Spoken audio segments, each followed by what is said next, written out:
Hey everybody, welcome to True Crime Freaks, my new podcast. I want to tell you about the different ways you can support this podcast. One is you can go to my other podcast, Lights Camera Pro, where I interview TV and film professionals about their careers. And I also do movie reviews and TV show reviews. You can check out one of my online courses. I've got an Adobe Premiere Basics course and a Secrets of How to Start a Podcast course. Those are at thinkific.com. Just search them when you go there.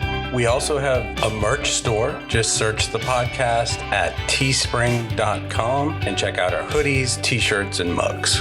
I also have a children's book called Feldman Runs Away, which is on amazon.com. You can always support the podcast by going to Apple or Spotify, wherever you listen, subscribe, rate, and review. This podcast does have graphic content. I hope you enjoyed today's episode. Thanks, everybody.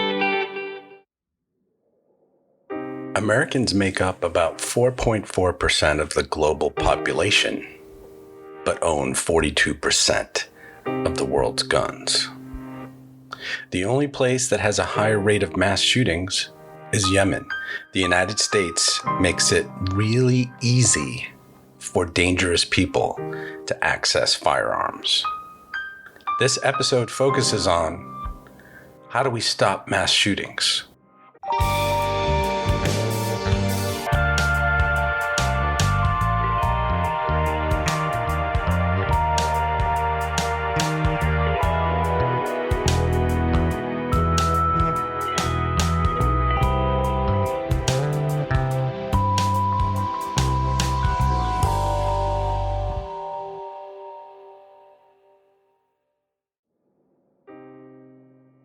This episode uses articles from the New York Times, SF Gate, CNN, BBC News, Business Insider, and NBC News. I want to talk first about the San Jose mass shooting that happened recently. It was at the Santa Clara Valley Transit Authority, or the VTA. Then we will talk about how to stop mass shootings. Samuel J. Cassidy, the gunman at the San Jose shooting, was reportedly facing punishment after making racist remarks to his coworkers. An update provided by the Santa Clara County Sheriff's Office on Thursday also revealed that he has been highly disgruntled VTA employee for many years, which may have contributed to why he targeted VTA employees. A prior report stated that Cassidy sought out specific employees during the shooting. NBC Bay Area reported that Cassidy told one worker, "I'm not going to shoot you," before targeting others. So this guy worked at a government job for many years and was probably about to get fired for making racist comments about his coworkers, which is fine. Do that. You should be fired. So he goes back to work and he kills 9 coworkers and then himself, targeting specific people he was angry at. Really? Who are these people that solve their problems by killing people?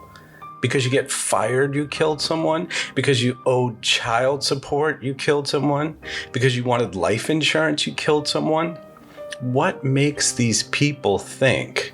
People are going to say they're sociopaths or narcissists. You can go back over old episodes where I investigate that or research that and talk about it.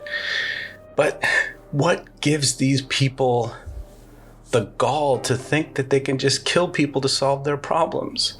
I'm angry at people and I can't just walk away from this job and get another job. I have to kill them. If you fire me, I will kill you. If I can't have you, no one can, so I will kill you. This is how people solve problems in America?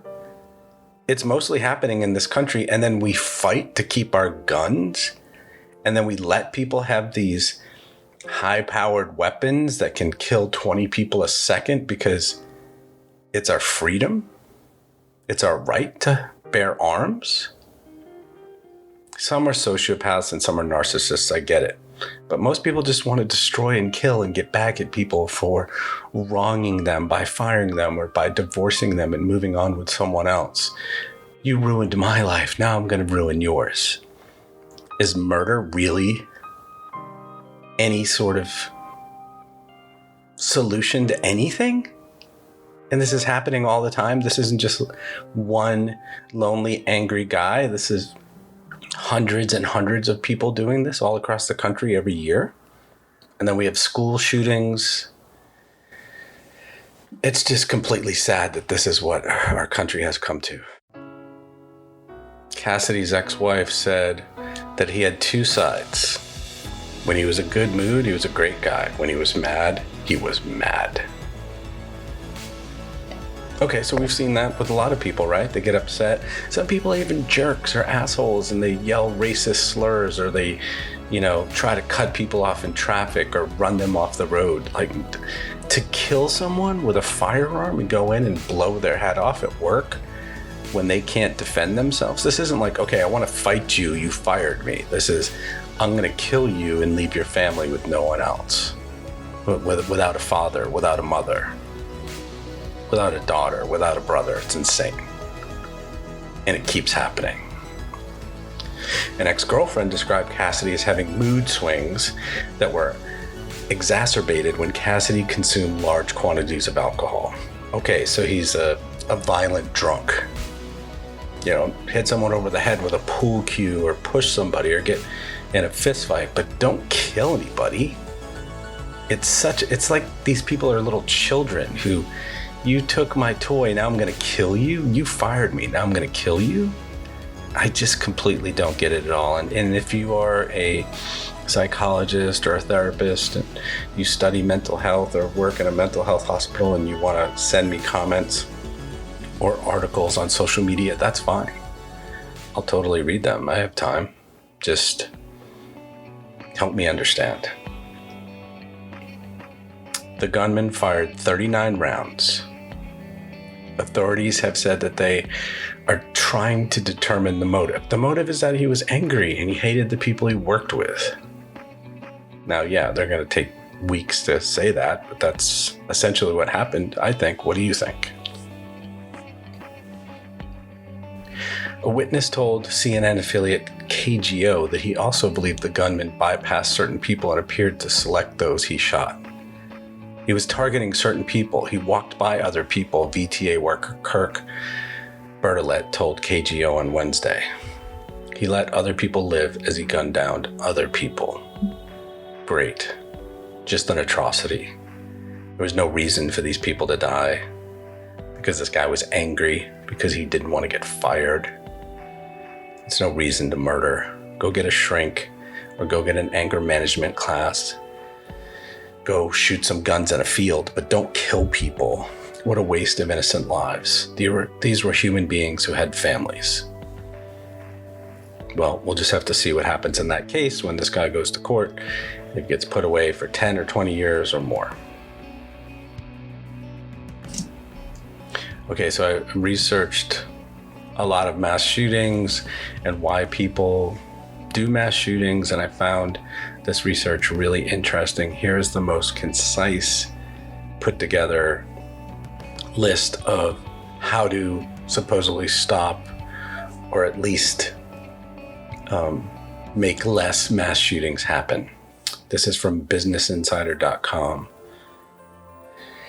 And these are different strategies that have been floated around to stop mass shootings and how likely they are to work. So number one, assault weapons ban. Would it work? This article says likely. Bans on assault weapons can both reduce the mayhem from perhaps even reduce the frequency of these lethal crimes, Professor John G. Donahue said, a lead researcher on mass shootings at Stanford University.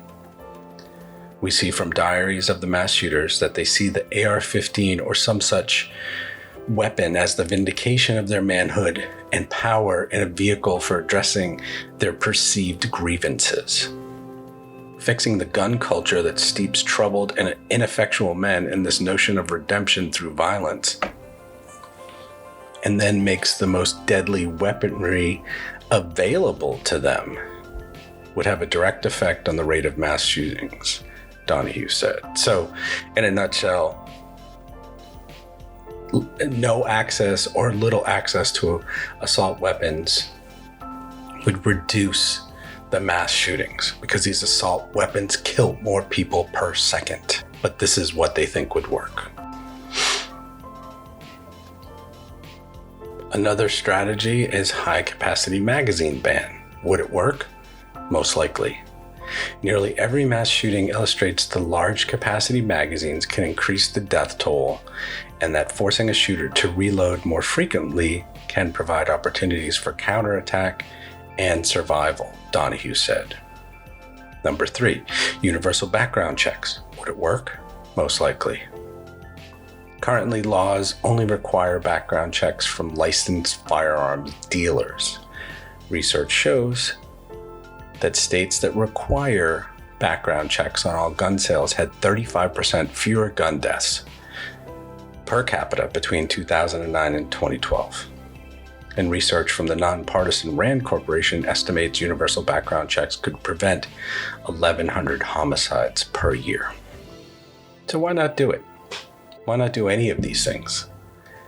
You know, the only defense is that you want to go out and go to a gun range and be able to shoot tons of bullets per second or have these big guns to hit targets. Just, give that up so that people aren't running around with these high power rifles with these, high capacity magazines. And let people get background checks. And if they're dangerous and they've committed domestic violence or they've been in jail or they, have threatened people with knives or guns, they shouldn't have a gun. I think it's simple. You tell me what you think. Why not try it? I mean, there's only a chance that someone that a friend, a family member, is going to get killed by these people randomly because they work at the mass transit authority or they work at some office where he comes in and kills them. So why not have these very dangerous people not have the access to these weapons and high capacity magazines? Gun violence restraining orders or red flag laws. Would it work? Likely. Red flag laws allow family members and law enforcement to file extreme risk protection orders and restrict or temporarily remove a person's access to firearms when their behavior suggests that they pose a violent threat to themselves and others in the community. So you want to keep people safe? This guy is dangerous. Family members and law enforcement can file this order. It's like a restraining order. You've allowed restraining orders on people who are violent against their spouses or their family members. Why can't we have an extreme risk protection order for someone who seems like they're going to do a mass shooting?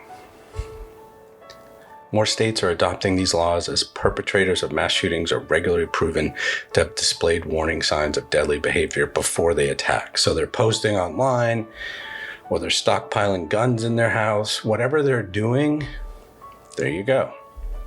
If a law enforcement officer or a family member thinks that they're going to kill a bunch of people, you can file this order. And that doesn't mean that it's automatic. It has to go in front of a judge. According to analysis from Everytown for Gun Safety, of the 156 mass shootings that occurred between 2009 and 2016, 54% were related to domestic or family violence. So more than half of the mass shootings between 2009 and 2016 were related to domestic or family violence. This strong connection suggests that domestic violence is a likely predictor of violent behavior. Certain people shouldn't have guns. They aren't talking about hunters and hobbyists. They're talking about people who have been arrested for domestic violence or have been dangerous or have warning signs of deadly behavior. They're talking about people who have been arrested for domestic violence or have warning signs of deadly behavior. For example, mass shootings, talking about mass shootings and how they need to kill a bunch of people. I know that half of the country doesn't want their guns taken away, but in my opinion, we need to get rid of the guns, the high caliber, the high capacity magazines, and keep them away from people, either get rid of them altogether or keep them away from people who commit domestic violence or commit violence and there are signs of deadly behavior in their future. We have to do something about mass shootings. If we don't, someone you know could be next. Let me know what you think on social media, any solutions you may have, or any opinions you may have about this podcast. Thanks for listening, guys. See you next week in the next chilling episode of True Crime Freaks, you freaks. Thanks so much. Sean signing off. Hey, everybody. Welcome to True Crime Freaks, my new podcast. I want to tell you about the different ways you can support this podcast. One is you can go to my other podcast, Lights Camera Pro, where I interview TV and film professionals about their careers. And I also do movie reviews and TV show reviews. You can check out one of my online courses. I've got an Adobe Premiere Basics course and a Secrets of How to Start a Podcast course. Those are at thinkific.com. Just search them when you go there. We also have a merch store. Just search the podcast at teespring.com and check out our hoodies, t-shirts, and mugs. I also have a children's book called Feldman Runs Away, which is on amazon.com. You can always support the podcast by going to Apple or Spotify, wherever you listen, subscribe, rate, and review. This podcast does have graphic content. I hope you enjoyed today's episode. Thanks, everybody. Thanks to Joseph McDade for the music. I will see you next time in the next chilling story on True Crime Freaks. Thanks for listening, everybody. Have a great day. I'm Sean Ventura. Take care.